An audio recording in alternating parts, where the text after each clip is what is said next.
What's up, seekers? Welcome back to the channel. If you guys are brand new here, man, if you don't know what we do, we break down scary and creepy videos, man, on the net, on the web, from YouTube videos to IG videos to TikTok videos, anything weird, usual, and explained, you can find right here on this channel. Want to thank the seekers, man, who's been tapping in with us, man, subbing up to the channel. I appreciate that, man. We seeking the truth just like you, man. Found this video for you guys today, bro. Let's do what we do best, seekers. Sick the truth out here, bro. Somebody gotta find it. Mother killed her 3-year-old daughter because SpongeBob SquarePants told her to. If you've never heard about this, you might want to. On September 17, 2022 in Michigan, a police officer named Gerald Sobolewski received a call from a man inside his sister's residence claiming that he found a human foot. So the officer then immediately drove to the residence, and when checking the back room, he found 2 garbage bags with one of them having a human foot sticking out of it, and unfortunately in one of the bags was the body of 3-year-old daughter Sutton Moser, who was stabbed multiple times before being stuffed into the bag. Police immediately got a search team together to find Sutton's mother, and eventually they did find her, and she was passed out in a random graveyard. Turns out the 22-year-old mother named Justine Johnson was the culprit who stabbed and murdered her 3-year-old daughter, and was therefore immediately arrested by the police. When asked why she did it, it was later revealed that she was experiencing hallucinations from heroin withdrawals and not sleeping for approximately 2 weeks. So on the day of Sutton's murder on September 16th, 2022, Justine was hallucinating while watching SpongeBob SquarePants, who apparently instructed her to kill and take her daughter's life. She also said that if she didn't do what she did to her daughter, that they would kill her, and said she was afraid for her life and lost her mind. This case is just shocking and absolutely disturbing, and how could SpongeBob convince you to kill your own daughter? I get she was hallucinating, but still, this is just absolutely crazy to wrap your head around. Rest in peace to Sutton, you did not deserve this at all. Always check under your bed. Man, bro, seekers, that's a freaking bone-chilling case, bro. Like I said, you guys know the shows and movies and stuff we watch, man. They be how sometimes people be saying like they have freaking messages behind it, and they freaking can make people do things that they shouldn't do, bro. Like she said she was hallucinating, but still, like to say that SpongeBob convinced you to do that to your own daughter, bro. That's like some dark, demented stuff, seekers. What do you guys think, bro? Before you go to sleep. This, my friends, is the Poltergeist Clown. Click the plus, drop a like, tag a friend, share with 3, or this might get you at night. The Poltergeist Clown is a demonic clown. It takes the shape of a children's toy, waiting for its victims to go to sleep. As soon as it does, it teleports itself under the bed. Once the child awakens, it notices that it's gone. It checks in one place and one place only, under the bed, which then the clown will suck them into another dimension, never being seen again. If this video gets 20,000 likes, I'll summon this cursed clown. Hopefully he doesn't get me before then. I don't mess with clown seekers. Hell no, bro. Imagine being so scared of police that you freeze to death. Brandon Bushman was a 34-year-old man living in Minnesota. On June the 26th, 2023, something horrific was revealed. Police responded to a call asking them to attend a property that hadn't been lived in since around February 2023. Just after 3:30 p.m, police found Brandon's body inside of a chest freezer in the property. Now, witnesses had seen police in the local area and spotted Brandon run from the upstairs of the house. It's believed that he had a warrant outstanding for his arrest, and it's believed he was trying to evade police. In doing so, he ran to the freezer of the property, presumably hoping to hide there for a short amount of time. However, after climbing into the basement freezer by choice, tragically due to it being an older model of freezer, it had no facility to be opened from the inside. It had a latching mechanism on the outside of the freezer only. Tragically, Brandon was trapped. He couldn't escape the freezer. He was found deceased, and the autopsy showed no evidence of him having any prior injuries or trauma to his body. Can you? Seekers, as I said, bro, you gotta think before you freaking act, bro. Like, for him trying to hide from the police, bro, it ended up him freaking making an ultimate mistake, and he lost everything, bro. Like, he was trying to freaking avoid the consequences, man, of his actions, bro. Went to the freezer. It was an older model he didn't know, and look what happened, bro. It's like it's as simple as the small things, seekers, man, that you just don't think about. You're just trying to avoid the consequences or something like that. It can lead to an even bigger one, so it's best to just if you can own up to it, bro. Because you never know what that other consequence could lead to, man, if you trying to avoid your first one. Tell that there is something wrong with this picture. At first, when I saw this picture, I couldn't really tell what it was about it that felt strange, but I knew something was off. I had to get some of the backstory and some of the context on it to understand what the picture was even from. This was back in 2016 when the Saturn family went missing, including their daughter. Nobody knew what happened to these people, but effectively their home became a crime scene, which is where the photo came from. Before we dive in, a huge thank you to you for listening to Creep Time, the podcast. If you haven't listened, go click the link in my bio and listen on Spotify or Apple. This picture. This was from the initial walkthrough of the home. They typically walk through a home, they'll take photos of every room. If you look at the central mirror, right towards the back of the reflection, you can see that this person is not alone in this room. It was only discovered after the fact that it appeared to be someone was hiding in the darkness next to the chair. Whoever space this was, police believe they might have been responsible for the disappearance. Seekers, you definitely saw that face, right? I know I wasn't the only one who saw that, bro. Like I said, when you first glance at the freaking picture, I'm gonna say there's nothing wrong with it, but if you zoomed in, it was definitely a face there, bro. So they definitely have to be connected to whatever happened to that family, bro. It's a small thing, Seekers, bro, that you just can't miss. Ooh.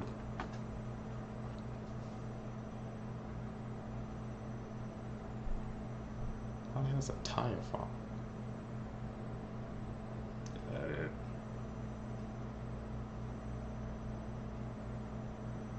Stop scrolling because this has to be one of the strangest and scariest Skinwalker encounters ever. TikTok user Samael said that he was walking across a parking lot when a man called him by his name. He turned around and realized that he didn't recognize this man and had no idea how he even knew his name. Things got even weirder though. The man then asked him for $1 and said that I know you only have one in your wallet right now, which was true. Samael said that at this point his heart was jackhammering. He froze there and didn't know what to say, so he said, "Yeah man, I only got $1 but you can have it." He gave him the $1 and then the strange man said, "Yo, do you want to see something?" The man then allegedly lifted up the back of his shirt and showed him his tail. Then he got on all fours like an animal and crawled away. Seekers, what do you guys think, man? Do you believe that was a skinwalker, or was he just freaking trying to mess with us, man? Those skinwalker stories, bro, they're always like trippy, man. You always gotta like do your deep dive into them, bro. You gotta research them yourself to check out if it's true or not. I'm definitely gonna have to check out those skinwalker stories. Most disturbing videos in the world, episode 6. This picture contains a list of disturbing videos from the least scary to the most. This will be my scariest series ever. Welcome to tier 7 because we skipped a couple of them. And honestly today, we're gonna skip directly to tier 10. The first video is titled Funky Town. This video single-handedly could be the worst video the internet has ever had. Now obviously I can't show the video here, but I can tell you everything you need to know about it. And please remember, don't look this up. Trust me. It shows a man, getting executed, in which they remove the man's face all while he's still alive. And lots of other stuff start happening. And in the background of the video, the song Funky Town starts playing. You know this song? Yeah, that one. Make sure to like and follow because I start my brand new series tomorrow. That Funky Town video is freaking cursed video, bro. What they find out years later will haunt you. A young couple decided to take a late-night stroll through the forest, but little did they know what awaited them. As they walked, the man felt a sense of unease, but his girlfriend dismissed his concerns. Suddenly, the man stepped on something that felt alive and squishy under his feet. Before he could react, they heard rustling from the bushes beside them. They ignored it and kept walking until they returned home. Years later, and they were watching TV when an interview with a death row inmate caught their attention. The man had been asked if he had ever came close to getting caught for his heinous crimes. The killer responded with a chilling tale. "Yes, I remember one night in the woods, a couple walked right by me. The man stepped on the body of the girl who I had just killed. I was hiding in the bushes just a few feet away, but they never saw me." The couple watched in horror as the name of one of the most notorious serial killers was revealed. His name was Ted Bundy. Follow because my next story is crazy. Seekers, man, can you freaking even imagine that, bro? You walking in the woods or something like that, bro. You already have that freaking weird feeling, bro. You, like they said, if you can, the guy stepped on something squishy, bro. He didn't even pay attention to it because he heard rustling in the freaking bushes. And I found out that you was in danger like the whole time, bro. And nothing happened to you. Ooh. Like you could really, there's danger lurking everywhere, bro. That's why I always say be aware, seekers, because you never know what situation you're gonna be in, man.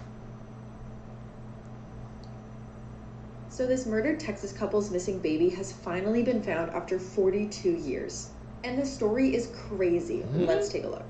So in 1981, Dean Klaus, his wife Tina Lynn, and their baby Holly disappeared without a trace in East Texas. The only clue was from an anonymous caller who said that he had found Dean's car in California. And he claimed that 3 women in white robes drove it from Texas to California. Police were actually able to track down one of the women who called herself Sister Susan, and she claimed that Dean had joined a cult and renounced all earthly possessions. And she wouldn't tell them anything else. It actually wasn't until late last year that human remains found around the same time were confirmed to be Dean and Tina's. Dean had been beaten to death and Tina had been strangled. But that didn't answer what happened to Holly. This year, investigators were searching for human remains around where Dean and Tina were found. And that's when they got a genetics hit that Holly was alive and in Oklahoma. But get this, when they were talking to Holly, they found out that she had been left on the steps of a church in Arizona by none other than 3 women in white robes. Investigation is still pending, and they are really trying to figure out who these white-robed women are. But for now, at least we know that Holly is alive and well. Man, bro, what the hell? Seekers? That guy just freaking, you say he joined the cult and just gave away, they said gave up all his earthly possessions. I'm guessing that included his daughter too, bro. He just left her in the church in Arizona. The freaking baby survived, but what happened? I'm trying to figure out now. The mystery is what happened to the parents out of like cult, and those what happened to the parents that they connected. Seekers, man, like I said, when I watch these videos, I always expand my mind, bro. I gotta do my research just like you guys have to. Gotta check up on that. Where's this guy? Edit.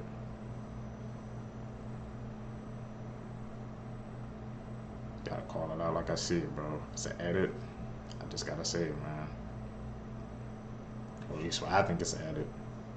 If you hear a scream, run. This, my friends, is SCP-939, also known as Many Voices. Click the plus, drop a like, tag a friend, share with 3, or this might come after you. SCP-939 mimics the voices of its last victims, either it being their screams or them talking, to lure in new victims. As soon as you get there, it'll devour you. If you hear a scream, don't trust it. I won't. Scariest videos I found online. We bet you can't watch the whole video. The last one scares me. A woman is hearing weird noises in her home. She goes to investigate. This is what happens.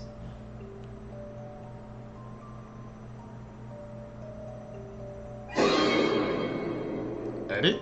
Or legit? A man sees another strange man on the road. Things get really weird. Buddy!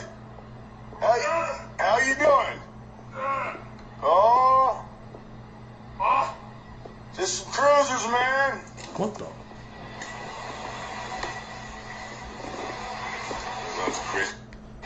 She's crawling at me like a cat. What's up, dude?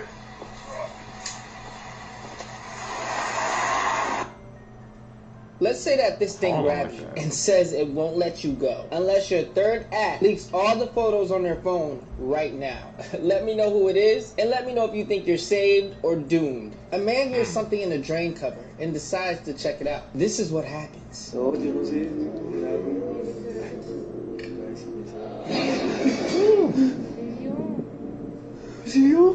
Should I do a part 4? Kenneth Smith, You guys saw that freaking last part, bro? He lifted up the drain cover seekers. And somebody was definitely in there, bro. I guys, you know, been hearing the things about how, like, freaking people, they can just be anywhere, bro. Living anywhere. Was he, like, living in the sewers, bro? Heard rumors about sewer people and stuff like that. You know, people, I guess, who live on the ground. Definitely got to check that out, Seekers, bro. And that Skinwalker freaking joint. And that guy walking on all fours. Very creepy, Seekers. prisoner on death row who made history for all the wrong reasons. His story goes all the way back to 1988 when he maliciously took the life of Elizabeth Sennett. He was arrested and sentenced to death. For the next 33 years, he waited until November 2022 when officers told him that this was the last day he was going to be alive. He was scheduled for lethal injection, though the people performing his execution could not find his vein in time, thus resulting in Kenneth surviving. Instead of trying again, on January 25th of this year, the state of Alabama followed through his sentence by giving him nitrogen gas, which was the first time in history an inmate has ever been executed through this method. What nitrogen gas essentially does to the human body is it deprives it of oxygen, thus making it impossible to breathe. Unlike lethal injection, this process is extremely lengthy and painful. It can take anywhere from 15 to 30 minutes to finish the job. Despite a ton of backlash, the state of Alabama did not listen. After 15 gut-wrenching minutes of Kenneth struggling, he passed away. Since then, a lot of controversy has sparked, so as always, let me know your thoughts. Millions of TikTok. That's freaking crazy, bro. That they legit Seekers, they had to come up with a new way to end it all, man, because he survived on the first one. I guess that's what caused the outrage, Seekers. I even know something like that, man. That they even had to make like a drastic move like that, bro. I tell you, man, when I watch these videos, I'm just like you guys. I'm a fellow seeker, man, just seeking the truth.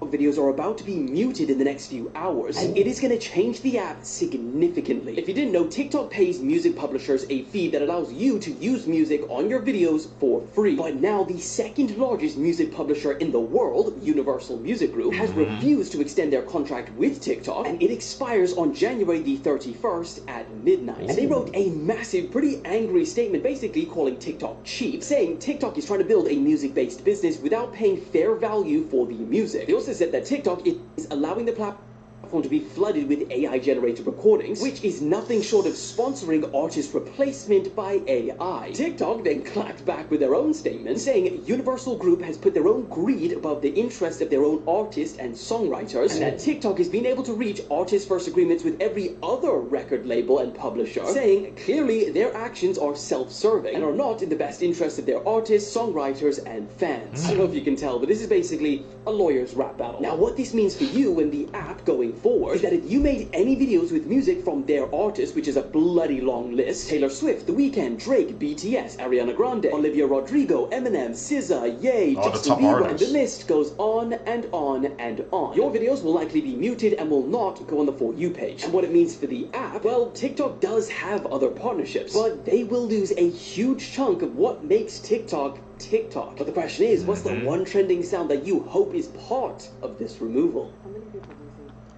That's actually freaking crazy, bro. It's like two freaking corporates just freaking arguing over money, man, and you get to see how that affects everybody else, the small people. They just thinking about themselves, man, but they not really thinking about, I guess, the small people, how it's gonna affect their freaking accounts. Like, what happened to like music reviews and stuff like that? Is this all just gonna get muted, Seekers?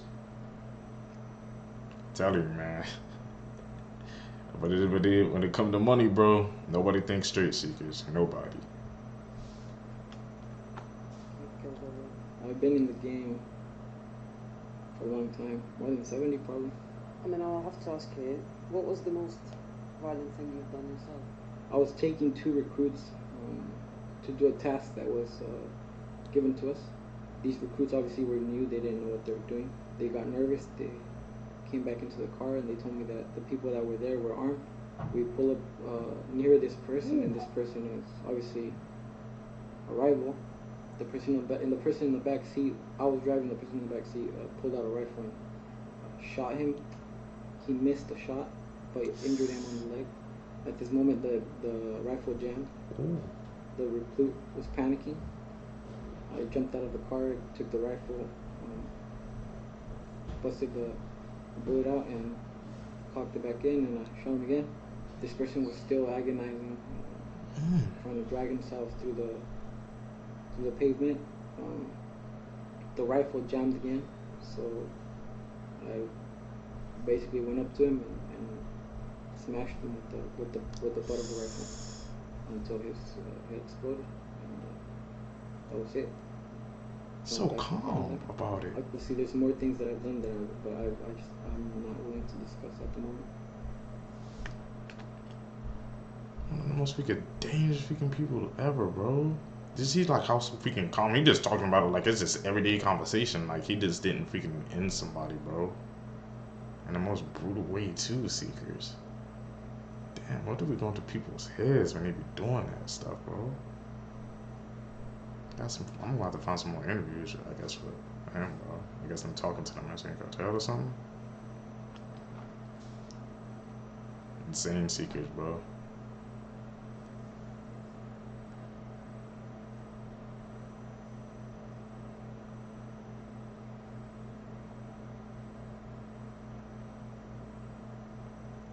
This 18-year-old killed a mother and her daughter while street racing. So this is Cameron Haron. You probably know his story by now.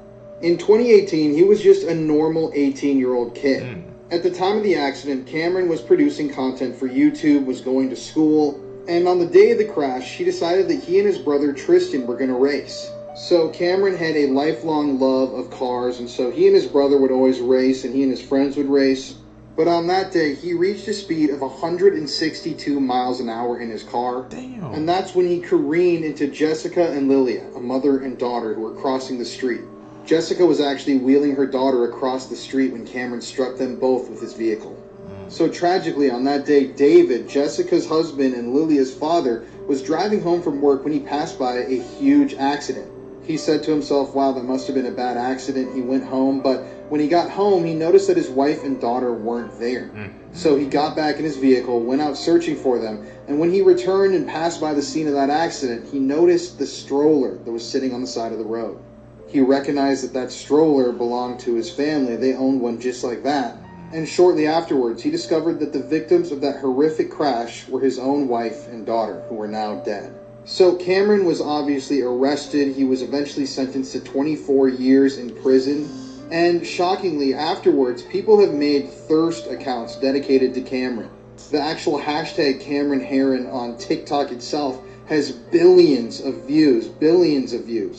And people have been idolizing this guy. His own parents have said in news articles that they get calls at all times of the day to their home from people from countries all over the world, specifically a lot of people from the Middle East, calling to see how their son is doing. But yeah, this is just a tragic story all around. David lost his wife and daughter, his entire family, due to one idiot's reckless decision to go 162 miles an hour down a normal road. And in prison, Cameron Haron is going to be there for a very long time. So his entire adult life is pretty much gone, vanished before he could even be, the legal age to drink an alcoholic drink. Let's talk about the most banned. It's freaking insane, bro. There's like billions of freaking.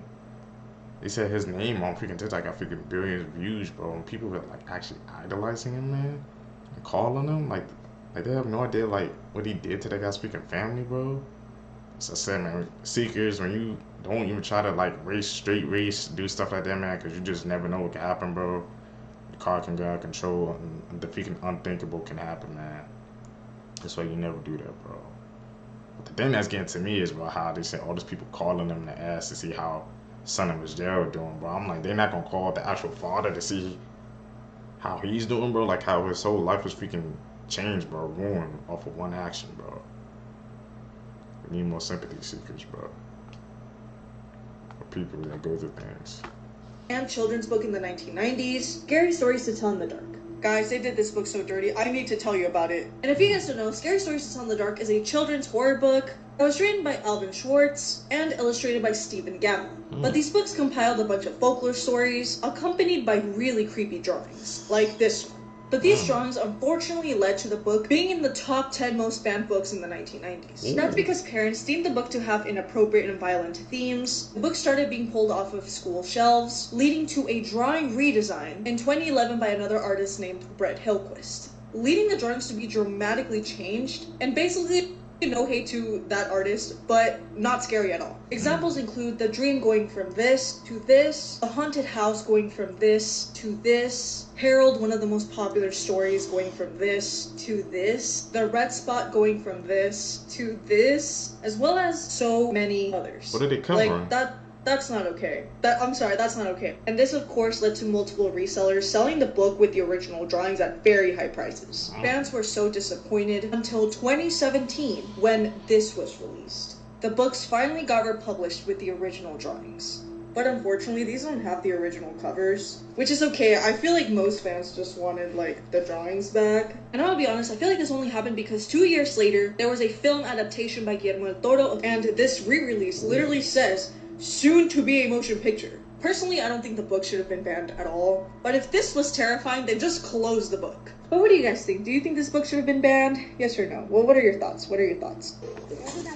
Seekers, what do you guys think, man? So that book had been banned, bro?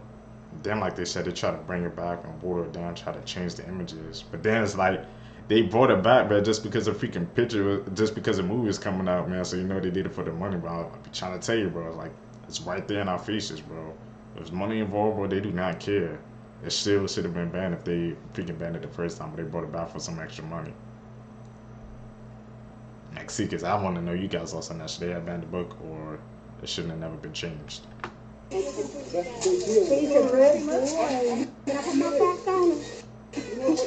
Search teams have located the missing 4-year-old child with autism who went missing in Barber County. They found Phoenix Wilkerson, who before today was last seen Friday afternoon on Sid Bush Road in Clayton. Officials say Phoenix Wilkerson was found by a group of search canines and then was taken to a hospital where he's now being looked at by medical personnel. It is unknown at this time the condition of Wilkerson. I think they found him. Oh, he found him. He's a hero. Give him a clap, Seekers.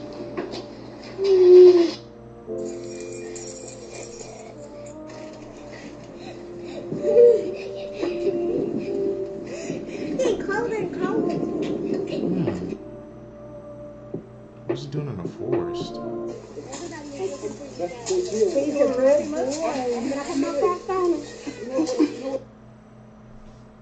You guys saying when he's freaking circled his feet, but they were like clean. So I'm like, what the hell? How did he get in the forest, bro? There was like his freaking feet were clean, bottom was clean. Did someone like drop him off there? Was he with somebody? Or did he just wander in there? She is. I'm gonna deep dive into that case, bro.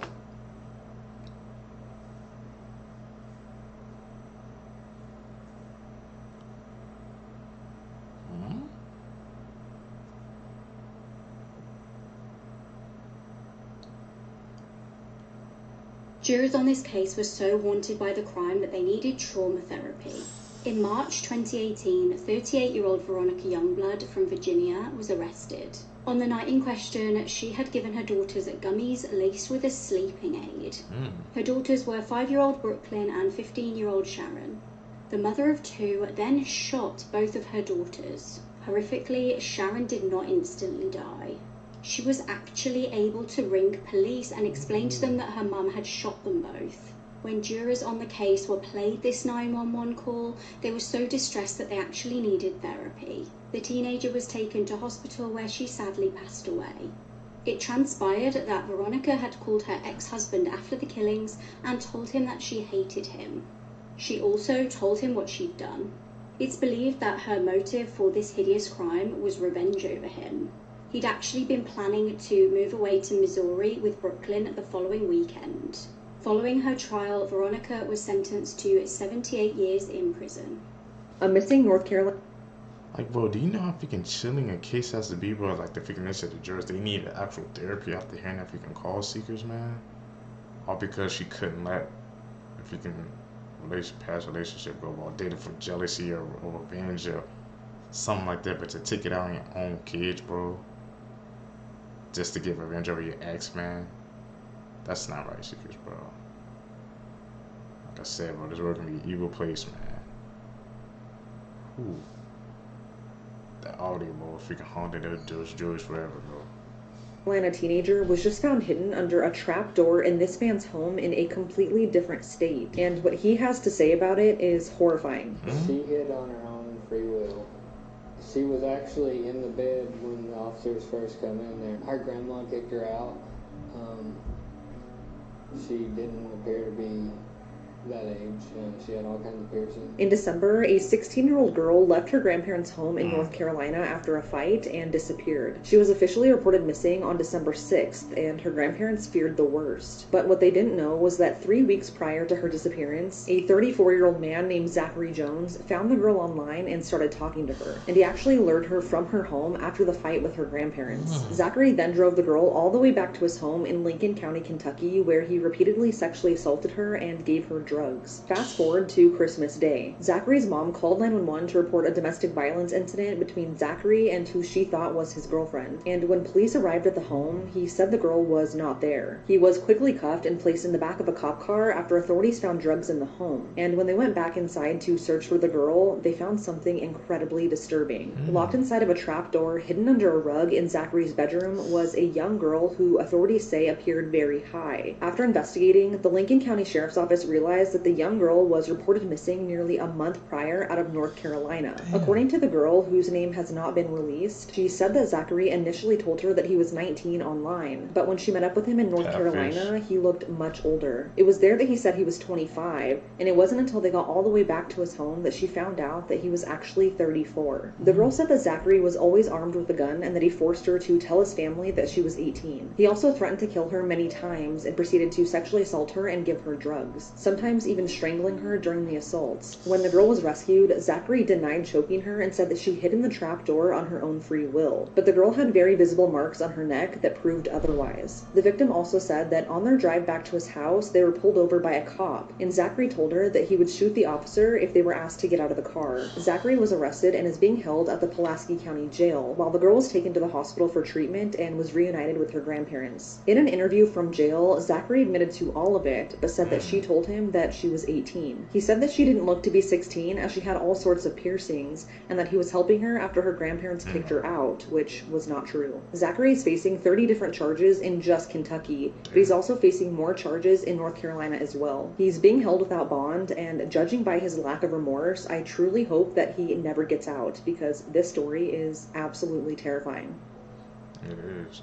These are the worst of the worst videos on the internet explained, and today we're starting with Funky Town. Before I begin, never look this video up. This is a massive trigger warning. The video begins in some sort of room and music is playing. The first song that plays is Sweet Child O' Mine by Guns N' Roses. And the camera pans to the victim on the floor with plastic wire. And the torture had already began before the video started. Because the victim looks like he's already been through complete brutality. His hands have already been cut off and his face has been completely flayed, which means skinned.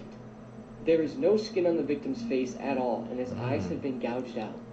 And there is an insane amount of blood all on the floor. But the most messed up part about this is that the victim is hooked up to some sort of IV, and the IV is pumping him with drugs to keep him alive. And completely aware, making sure he feels everything that is happening to him. At the start of the video, they try and slit his throat with a farming sickle and press it against his jaw. But when the victim begins to scream, they shove a box cutter in his mouth to shut him up. His screams are absolutely gut-turning. They kept going from screams to gurgling, from screams to gurgling. As the video progresses, they take the box cutter and slit his throat about 40 times. And keep in mind, the victim is still alive and aware of everything because of the drugs they are giving him to keep him alive. Also, the cartel members are mocking and laughing at the victim the entire time.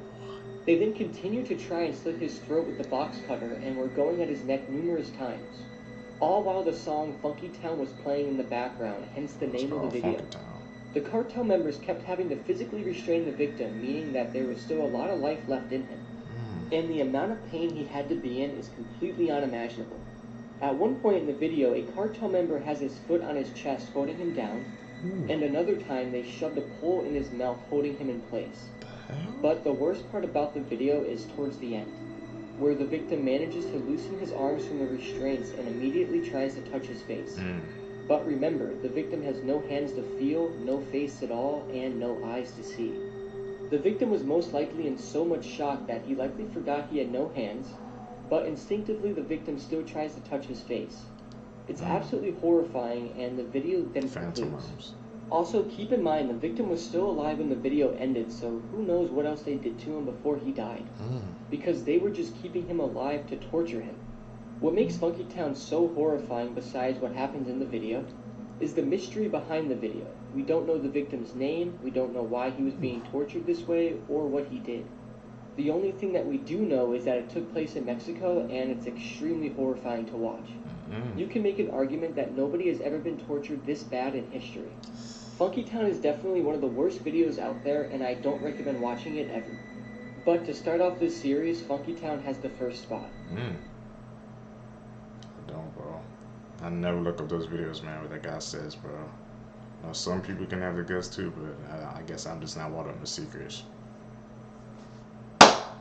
You seekers, that's it for this video for you guys today, man. If you guys stay with me to the end, I really appreciate that, man. You seeking the truth just like you, so you're a true seeker for staying through to the end, man. Like I said, subscribe to the channel, hit that like button, man, hit that post notification bell, guys. I'm trying to do these daily uploads for you guys, man.